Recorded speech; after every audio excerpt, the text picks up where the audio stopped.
Buenos días, Dios. Reflexión del Evangelio del día por Monseñor Luis José Rueda Aparicio, arzobispo de Bogotá y primado de Colombia. Abre tu corazón a la palabra de Dios.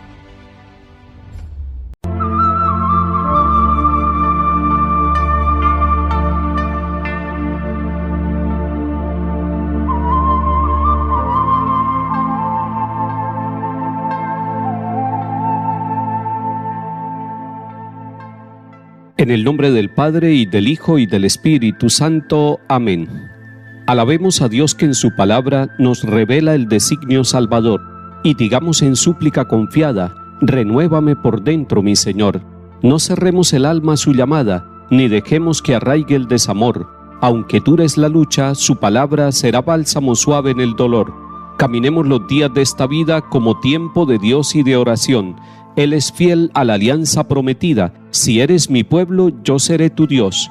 Tú dijiste, Jesús, que eras camino para llegar al Padre sin temor. Concédenos la gracia de tu Espíritu, que nos lleve al encuentro del Señor. Amén. Lectura de la carta del apóstol San Pablo a los Romanos, capítulo 9. Hermanos, digo la verdad en Cristo. Mi conciencia, iluminada por el Espíritu Santo, me asegura que no miento. Siento una gran pena y un dolor incesante en mi corazón, pues por el bien de mis hermanos, los de mi raza según la carne, quisiera incluso ser un proscrito lejos de Cristo. Ellos descienden de Israel, fueron adoptados como hijos, tienen la presencia de Dios, la alianza, la ley, el culto y las promesas. Suyos son los patriarcas, de quienes según la carne nació el Mesías, el que está por encima de todo. Dios bendito por los siglos. Amén. Palabra de Dios. Te alabamos, Señor. Comienza San Pablo el capítulo 9 de la carta a los Romanos diciendo que va a decir toda la verdad. Y es muy interesante, dice: lo digo en conciencia, digo la verdad. Y es que mi conciencia está iluminada por el Espíritu Santo. Sería interesante que todos nosotros pudiéramos sentir como siente Pablo, sentir que decimos la verdad, que nuestra conciencia siempre está iluminada por el Espíritu Santo y que entonces podemos decir, declarar siempre la verdad. Una de las características del cristiano, del misionero, del anunciador de Cristo debe ser la verdad, porque Cristo es la verdad. ¿Y cuál es la verdad que va a decir Pablo? Va a decir que siente un dolor, que siente tristeza por los de su raza. ¿Y cuál es su raza? La raza de Pablo son los israelitas. Recordemos que Pablo es israelita, que todos sus antepasados son israelitas. ¿Y por qué siente dolor? Siente dolor de ver al pueblo que se ha alejado del camino de Dios. Siente dolor porque ve que la comunidad no está caminando según los designios de Dios. Y eso es lo que lo motiva a él a ser misionero también. Ha encontrado a Cristo Jesús y quiere anunciarlo, porque sabe que en Cristo Jesús el pueblo de Israel también volverá a encontrar el camino de Dios.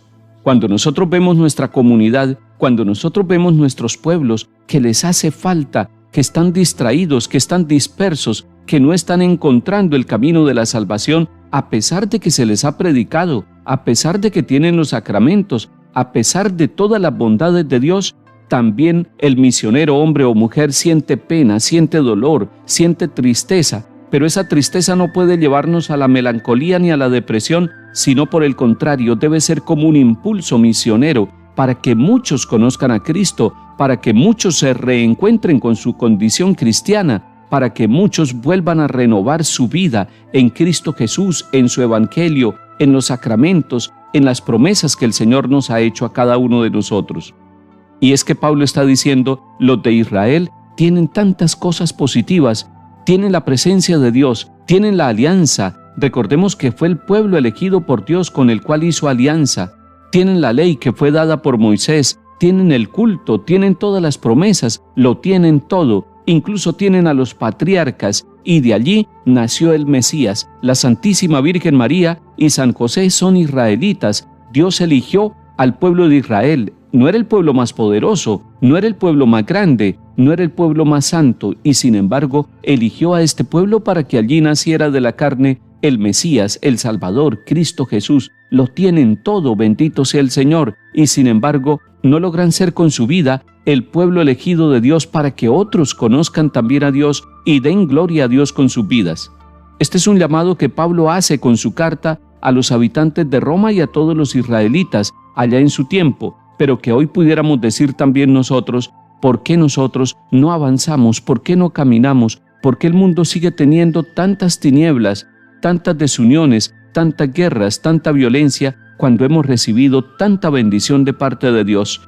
Hoy estamos llamados a redescubrirnos como hijos de Dios, a redescubrirnos como aquellos que somos acompañados por el Espíritu Santo y a redescubrir una responsabilidad y una misión que tenemos en el mundo. Los que creemos en Cristo debemos impregnarlo todo del amor de Dios para que se transforme la vida de las personas, de las familias, de los pueblos, y puedan ellos también dar gloria al Señor.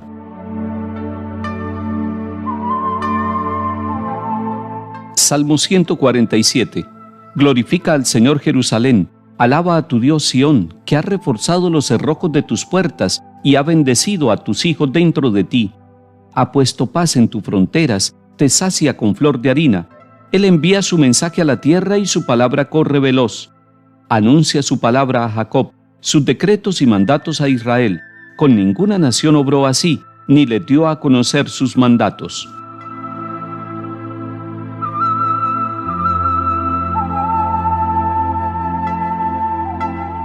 Lectura del Santo Evangelio según San Lucas, capítulo 14. Un sábado entró Jesús en casa de uno de los principales fariseos para comer, y ellos lo estaban espiando. Se encontró delante un hombre enfermo de hidropesía, y dirigiéndose a los maestros de la ley y fariseos, preguntó: ¿es lícito curar los sábados o no? Ellos se quedaron callados. Jesús, tocando al enfermo, lo curó y lo despidió.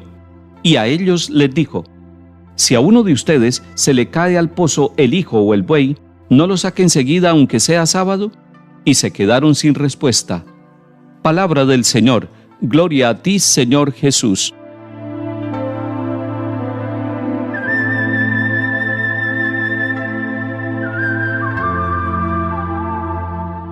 Jesús, el Señor, iba enseñando por ciudades y pueblos mientras se dirigía a Jerusalén.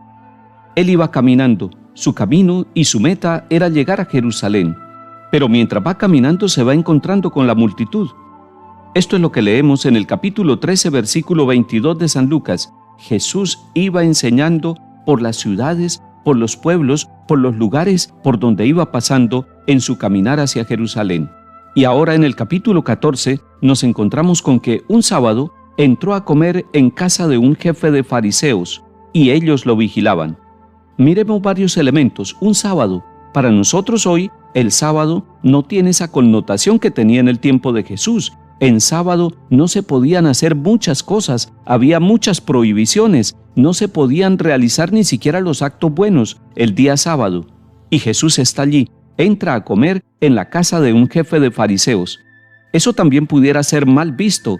¿Por qué Jesús entra a la casa de un fariseo? ¿Por qué admite que un fariseo lo invite a comer? Y más que es un jefe de los fariseos. Jesús sabía que lo estaban vigilando. Jesús sabía que lo estaban controlando, que estaban buscando las equivocaciones de él. Y aún así, Jesús no tiene miedo. Jesús se encuentra con toda clase de personas. El hecho de entrar a comer en la casa de un fariseo es un acto de libertad de Jesús y es un acto de misericordia con alguien que está equivocado religiosamente. Jesús entra y se encuentra allí con un enfermo, con un hidrópico. Pareciera que Jesús se olvidara de todos los invitados. Pareciera que Jesús se olvidara de todos aquellos que estaban vigilándolo. Se centra en la persona enferma. Toda la atención de Jesús va dirigida a este hombre que está enfermo y que lo encuentra allí. Dichoso este enfermo que se pudo encontrar con Jesús en medio de su enfermedad. Ojalá que todos nosotros también nos encontráramos con el Señor en medio de nuestras dolencias y enfermedades.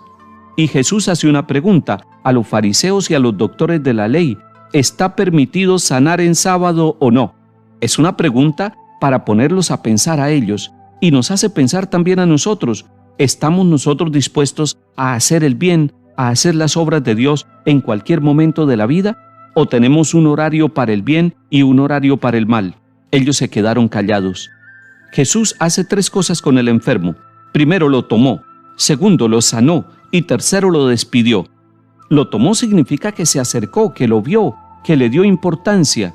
Lo sanó significa que Él obró la salvación en este enfermo y seguramente que no fue solamente la sanación del cuerpo, sino también la sanación del espíritu, la sanación integral, porque el Señor lo hace así con cada uno de nosotros y luego lo despidió.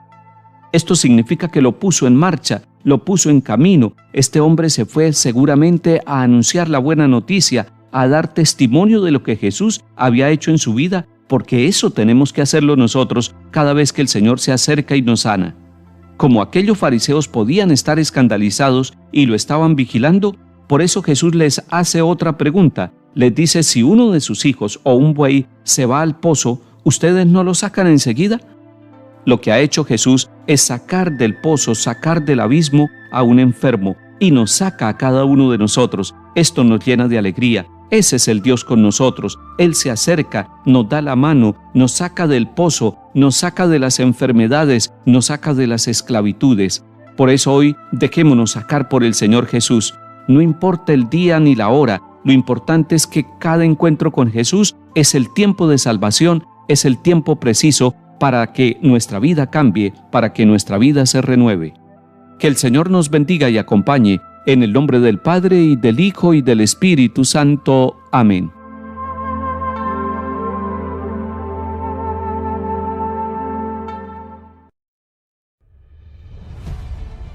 Buenos días, Dios. Reflexión del Evangelio del día por Monseñor Luis José Rueda Aparicio, arzobispo de Bogotá y primado de Colombia. Abre tu corazón a la palabra de Dios.